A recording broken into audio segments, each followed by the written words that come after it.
इस देश को टुकड़ा करने वाला अगर कोई राजनीतिक दल है तो वह भाजपा का पहले से जो संगठन था, जिसको जनसंघ कहा जाता था, आरएसएस कहा जाता है, हिंदू महासभा, उसने इस देश का टुकड़ा किया है।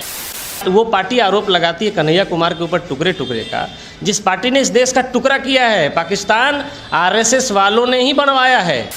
इतिहास यही है कि आरएसएस वालों ने और जनसंघ वालों ने और ये जो है क्या बोलते हैं इसको, हिंदू महासभा वालों ने हमेशा अंग्रेजों की दलाली की है। कन्हैया कुमार किसी जाति विशेष के नेता नहीं है।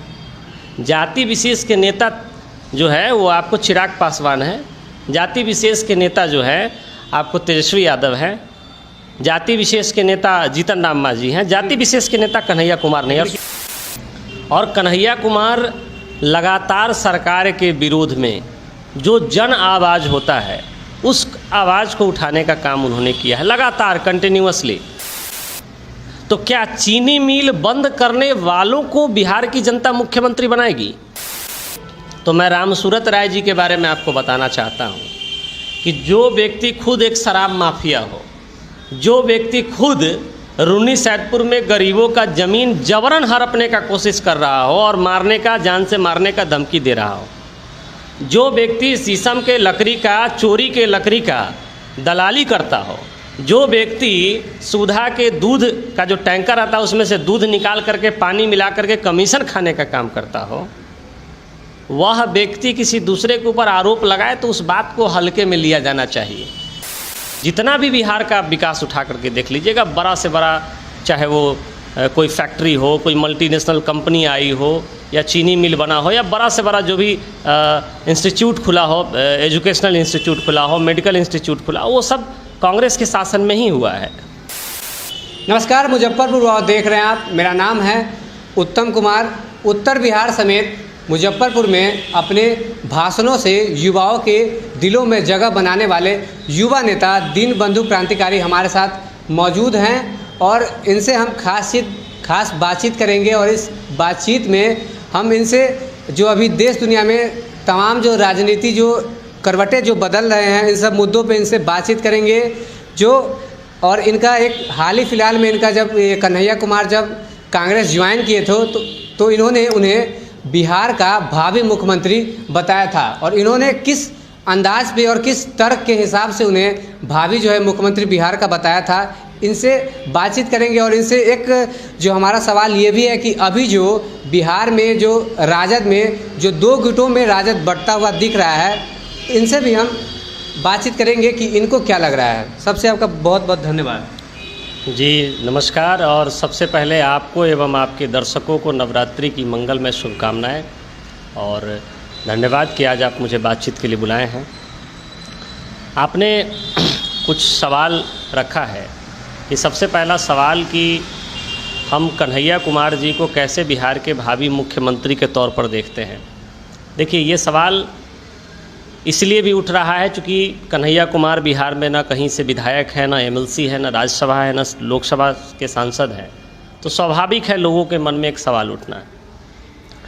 देखिए, अभी देश के सामने जो संकट है बेरोजगारी का, भुखमरी का, महंगाई का, उसमें अगर कोई सबसे मजबूती से प्रखर आवाज़ अगर कोई पार्टी उठा रही है तो वो कांग्रेस पार्टी उठा रही है। और कन्हैया कुमार लगातार सरकार के विरोध में जो जन आवाज़ होता है उस आवाज़ को उठाने का काम उन्होंने किया है लगातार, कंटिन्यूअसली। और उसके बाद आज वह जब कांग्रेस ज्वाइन किए हैं तो निश्चित रूप से कांग्रेस एक बहुत बड़ा प्लेटफॉर्म है। और बिहार में 1990 तक, आज़ादी से लेकर के 1990 तक कांग्रेस का शासन रहा है। बीच में कुछ दिनों तक नहीं था, नहीं तो लगातार रहा है शासन।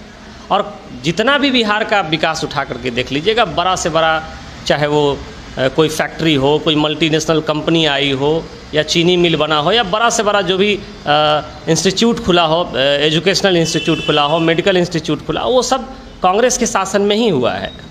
तो निश्चित रूप से कन्हैया कुमार अब कांग्रेस के प्लेटफॉर्म पे आए हैं, तो निश्चित रूप से हम सब लोग उनको देखते हैं कि वो मुख्यमंत्री के रूप में उनको प्रोजेक्ट किया जा रहा है और मुख्यमंत्री के रूप में हम लोग भावी मुख्यमंत्री के रूप में देखते हैं। अब सवाल ये है कि बिहार में वर्तमान जितने भी युवा नेता हैं, चाहे वो तेजस्वी यादव हों या चिराग पासवान हो या कन्हैया कुमार जी हों, तो आपका नहीं, बहुत लोगों का सवाल है कि भाई उनके पास तो कोई बैकग्राउंड नहीं है, न किसी का सपोर्ट है, किसी जाति विशेष जाति समुदाय। नहीं, अब देखिए, अब मैं आपको एक चीज़ क्लियर कर दे रहा हूँ। कन्हैया कुमार किसी जाति विशेष के नेता नहीं है। जाति विशेष के नेता जो है वो आपको चिराग पासवान है, जाति विशेष के नेता जो है आपको तेजस्वी यादव है, जाति विशेष के नेता जीतन राम मांझी हैं, जाति विशेष के नेता कन्हैया कुमार नहीं है। किसी न किसी का तो सपोर्ट चाहिए। पहले सुन लीजिए, देखिए 1990 के बाद लगातार 15 वर्षों तक राजद शासन की है इस बिहार पर, और उसके बाद 15 वर्षों तक नीतीश कुमार शासन किए हैं। समझिएगा मेरी बात को, मैं क्यों कह रहा हूँ कन्हैया कुमार बिहार के भावी मुख्यमंत्री हैं। तो ये 15 + 15 30 सालों का शासन रहा है। आज अगर आप बिहार में अगर आज 16 चीनी मिल बंद है जो इन 30 वर्षों में हुआ है, तो क्या चीनी मिल बंद करने वालों को बिहार की जनता मुख्यमंत्री बनाएगी या वैसे पार्टी को सत्ता में लाएगी? बिहार के किसी भी विश्वविद्यालय को आप उठा लीजिए, समय पर डिग्री नहीं मिल पाता है छात्रों को। क्या इन इंस्टीट्यूशन को बर्बाद करने वाले पार्टियों को बिहार की जनता दूसरी बार फिर से सत्ता में लाना चाहेगी? आज बिहार, अभी जो लॉकडाउन हुआ था उसमें सरकारी आंकड़ा था कि 48 लाख से ज़्यादा मजदूर बिहार से बाहर पलायन कर गए रोजगार की तलाश में, और लॉकडाउन में बिहार से बाहर जो रह रहे थे वो पैदल घर चल करके आए 2-2 हज़ार किलोमीटर। जो जिन पार्टियों ने 30 वर्षों तक शासन किया है, क्या फिर से बिहार की जनता उन्हीं पार्टियों को सत्ता में लाना चाहेगी? मुझे तो ऐसा नहीं लगता है। और आप बिहार के जितने भी कॉलेज, जितने भी मेडिकल कॉलेज, जितने भी मल्टीनेशनल कंपनियां जो बिहार में फैक्ट्री बैठाए, चाहे वो चीनी मिल का हो, जूट मिल का हो, पेपर मिल का हो, आप उठा करके देख लीजिए 1990 से पहले लगा था, और 1990 के बाद लगा नहीं है। बंद होने का काम हुआ है, बंद करने का काम किया गया, लगाने का काम नहीं किया गया। तो इस बात की जिम्मेदारी तो स्वाभाविक रूप से राष्ट्रीय जनता दल की भी है कि क्यों बंद हुआ, और इस बात का जिम्मेदारी तो जदयू को और भाजपा को भी लेना पड़ेगा कि क्यों बंद हुआ। तो मैं यही कहना चाहता हूँ कि बिहार का विकास निश्चित रूप से फिर से कांग्रेस के नेतृत्व में ही हो सकता है, और उसके लिए एक युवा साफ सुथरा नेतृत्व चाहिए। वो कन्हैया कुमार के रूप में है, युवा तुर्क के रूप में है, जिनके पास ज़मीनी मुद्दों की समझ है, ज़मीनी समस्याओं की समझ है, तो निश्चित रूप से बिहार का नेतृत्व वही करेंगे। लेकिन रामसूरत राय का कि ये भी बयान आया है, मतलब वो जो है कन्हैया कुमार को देशद्रोही मानते हैं। देखिए, मैं 2 भागों में इन बातों को बताना चाहूँगा। सबसे पहले तो मैं रामसूरत राय जी के बारे में आपको बताना चाहता हूँ कि जो व्यक्ति खुद एक शराब माफिया हो, जो व्यक्ति खुद रूनी सैदपुर में गरीबों का ज़मीन जबरन हड़पने का कोशिश कर रहा हो और मारने का, जान से मारने का धमकी दे रहा हो, जो व्यक्ति शीशम के लकड़ी का, चोरी के लकड़ी का दलाली करता हो, जो व्यक्ति सुधा के दूध का जो टैंकर आता है उसमें से दूध निकाल करके पानी मिला करके कमीशन खाने का काम करता हो, वह व्यक्ति किसी दूसरे के ऊपर आरोप लगाए तो उस बात को हल्के में लिया जाना चाहिए। जिनके घर शीशे के होते हैं वो दूसरे के घरों पर पत्थर नहीं चलाया करते। ये बात रामसूरत राय जी को समझनी चाहिए। अब आता है कि जिस पार्टी से वो बिलोंग करते हैं वही पार्टी चिल्लाती है देशद्रोही, देशद्रोही, देशद्रोही, और राष्ट्रवाद, राष्ट्रवाद, राष्ट्रवाद। मैं एक बात आपको स्पष्ट बताना चाहता हूँ, आप आज़ादी से पहले का इतिहास देख लीजिए। ये टुकड़े टुकड़े बोलते हैं ना, इस देश को टुकड़ा करने वाला अगर कोई राजनीतिक दल है तो वह भाजपा का पहले से जो संगठन था, जिसको जनसंघ कहा जाता था, आरएसएस कहा जाता है, हिंदू महासभा, उसने इस देश का टुकड़ा किया है। मैं आपको जानकारी के लिए बता देता हूँ, आप आज़ादी से पहले जाइए, पाकिस्तान की मांग करने वाला कौन सा पार्टी था? मुस्लिम लीग था। और आज़ादी से पहले यही जनसंघ वाले और हिंदू महासभा वाले सिंध में और बंगाल में उसी मुस्लिम लीग के साथ सरकार चलाया करते थे। और मुस्लिम लीग इनके साथ सरकार में रह करके अलग देश का मांग करता था, उस वक्त क्या हो गया था? उस वक्त कहाँ ये लोग बोलते थे? और ये राष्ट्रवाद की बात कर रहे हैं। और ये जिस पार्टी से वो बिलोंग करते हैं वो पार्टी आरोप लगाती है कन्हैया कुमार के ऊपर टुकड़े टुकड़े का। जिस पार्टी ने इस देश का टुकड़ा किया है, पाकिस्तान आरएसएस वालों ने ही बनवाया है। अगर उसने देश में सांप्रदायिक माहौल को नहीं उकेरा होता तो शायद आज देश का बंटवारा नहीं हुआ होता। और आपको हम एक बात और बताना चाहते हैं, ये कौन सा राष्ट्रवाद की बात कर रहे हैं जो गांधी के हत्यारों को पूछते हैं? जिस नाथूराम गोडसे को आरएसएस वाले भाजपा वाले पूछते हैं, मैं आपको जानकारी के लिए बता दूं, 1948 में नाथूराम गोडसे को बंदूक चलाना आता था। लेकिन आप इतिहास में कहीं पढ़े हैं कि नाथूराम गोडसे ने कभी किसी अंग्रेज को गोली मारा? कभी किसी अंग्रेज को एक थप्पड़ मारा? कभी आपने सुना है? कभी आपने किसी भी इतिहास में पढ़ा है कि कोई आरएसएस वाला आज़ादी की लड़ाई में सम्मिलित था? हिंदू महासभा वाला आज़ादी की लड़ाई में सम्मिलित था? आपने सुना है किसी अंग्रेज को गोली मारा, किसी अंग्रेज को पीटा? कहीं नहीं। आप देखिएगा, इतिहास यही है कि आरएसएस वालों ने और जनसंघ वालों ने और ये जो है क्या बोलते हैं इसको, हिंदू महासभा वालों ने हमेशा अंग्रेज़ों की दलाली की है। अच्छा, एक बात और बताइए कि कन्हैया कुमार तो वामपंथी थे, कुछ समय पहले तक उन्हें भाकपा माले में जो है अपना भविष्य दिख रहा था, तो फिर अभी कांग्रेस ज्वाइन करने का क्या मतलब? भाकपा माले नहीं, सीपीआई बोलते हैं। सीपीआई। देखिए एक बात समझिए, कन्हैया कुमार भी इस बात को कहे थे और मैं भी इस बात को कह रहा हूँ कि अभी देश पर जो संकट है, इस देश को सबसे पहले बचाने की ज़रूरत है। देश के संविधान को सबसे पहले बचाने की ज़रूरत है। जब देश ही नहीं बचेगा, जब संविधान ही नहीं बचेगा, तो फिर पार्टियां क्या करेगी? आज सबसे बड़ा मुद्दा है कि आज जो 2014 से पहले सिलेंडर 500 से नीचे हुआ करता था, आज हम 950 और 1000 रुपये में खरीद रहे हैं। सब्सिडी भी नहीं मिल रहा है। और सब्सिडी भी नहीं मिल रहा है। जो पेट्रोल हम 60-70 रुपये खरीदते थे, आज हम 100 से पार खरीद रहे हैं।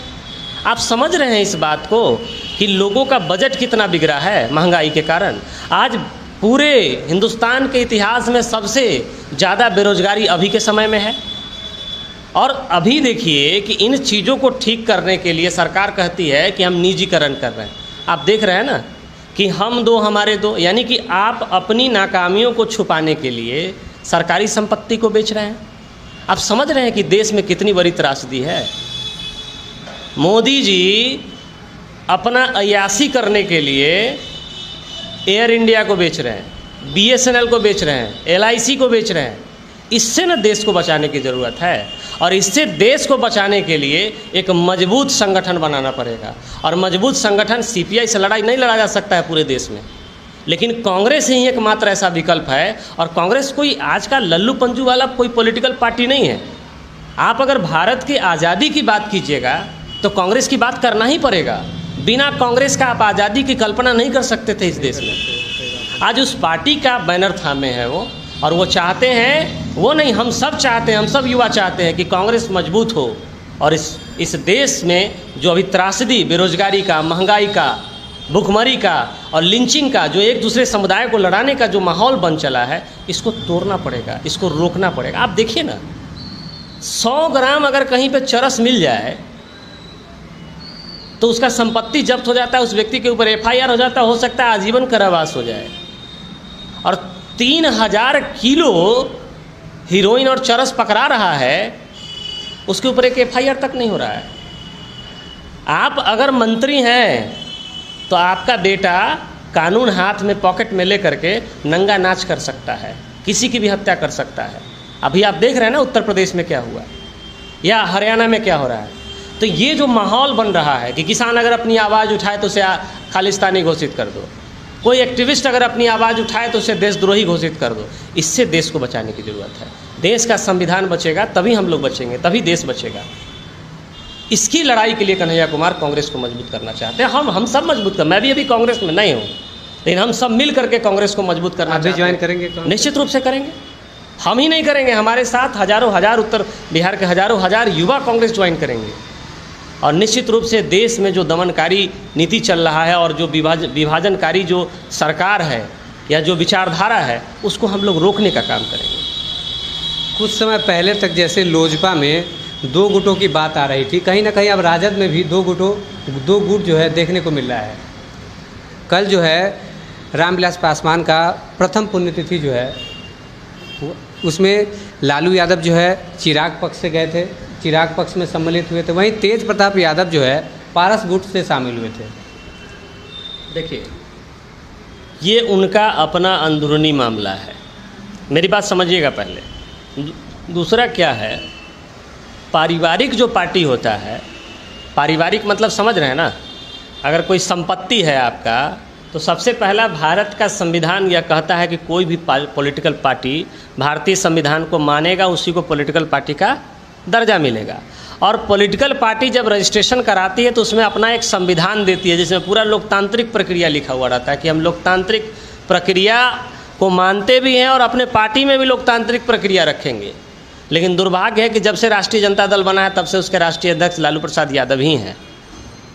ये दुर्भाग्य है कि लोजपा जब से बना है तब से उसके राष्ट्रीय अध्यक्ष रामविलास पासवान ही थे, और अब हो गया है कि स्वाभाविक बात है जमीन का बंटवारा होगा तो दो भाई में लड़ाई होबे करेगा, और दो भाई में जब लड़ाई होगा तो सब अपन अपन खिंचातानी करा, वो करा हम एकर मालिक है, वो करा हम एकर मालिक है, आपस में लोग लड़ रहा है। और एक बात जान लीजिए, जितनी भी पारिवारिक पार्टी है, चाहे वो आरजेडी हो चाहे वो लोजपा हो, अगर उसमें एक बाप का दो बेटा होगा तो लड़ाई होना ही होना है, इसमें कहीं से कोई शक नहीं है। कुछ दिन पहले मंच से जो है तेज प्रताप यादव खुले मंच से बोले थे कि कुछ लोग हैं पार्टी में जो है राष्ट्रीय अध्यक्ष बनना चाहते हैं और लालू यादव को जो है पटना आने नहीं दे रहे हैं। कहीं ना कहीं वो अपने पार्टी के ही जो लोग हैं या किसी पे जो तंज कसे थे, निशाना बनाया था किसी को। देखिए, स्वाभाविक बात है कि उनका दर्द भी वास्तविक है, और लालू प्रसाद यादव जी के वो बड़े पुत्र हैं, तो निश्चित रूप से वह चाहते हैं कि हमको सम्मान मिले पार्टी में,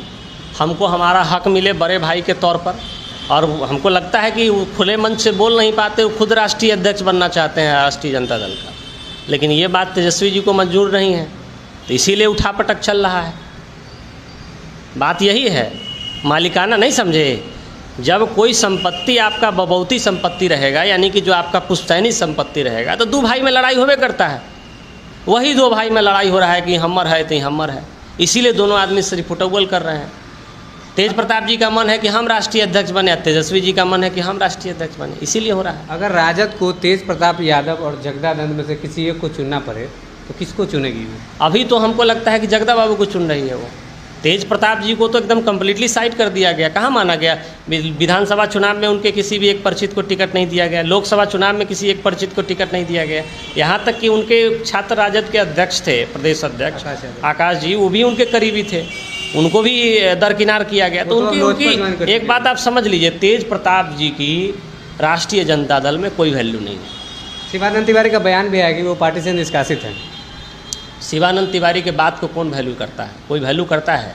वो तो खाली अपना बेटा के फेर में लगे हुए हैं कि हमारे बेटा का कैसे सेटिंग हो जाए, उनके बात को कोई वैल्यू नहीं करता है।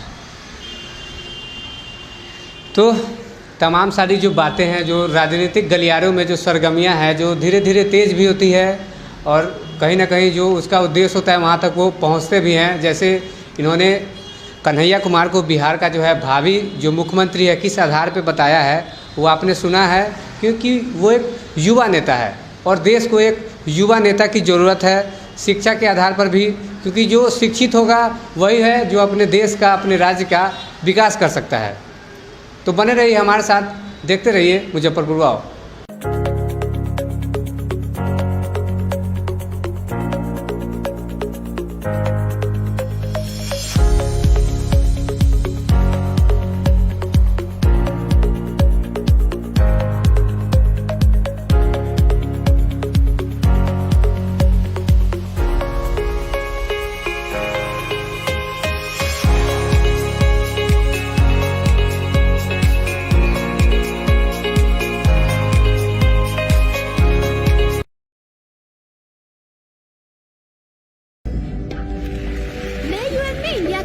बनूंगी। I am a Mount Litera. मैं पहुंचाऊंगा मिर्जापुर के कार्टेज दुनिया भर में। I am a Mount Litera. मैं बनाऊंगी इंडिया में Google. I am a Mount Litera. Mount Litera Zee school, जहां बच्चे बने वो जो वो बनना चाहे। Interactive learning, community connect, digital citizenship और जी लर्न का भरोसा। अवॉर्डेड इंडिया की number 1 school chain of the year. I am a Mount Literate. जटिल से जटिल समस्याओं का तुरंत समाधान, जैसे मनचाहा प्यार, गृह क्लेश, शादी में अड़चन, विदेश यात्रा में रुकावट, पति पत्नी में अनबन, सौतन व दुश्मन से छुटकारा, नौकरी का ना लगना, कोर्ट कचहरी में रुकावट, घर में बरकत ना होना, पढ़ाई में मन ना लगना, बीमारी में दवा न लगना, लव मैरिज जैसी जटिल से जटिल समस्याओं का तुरंत समाधान।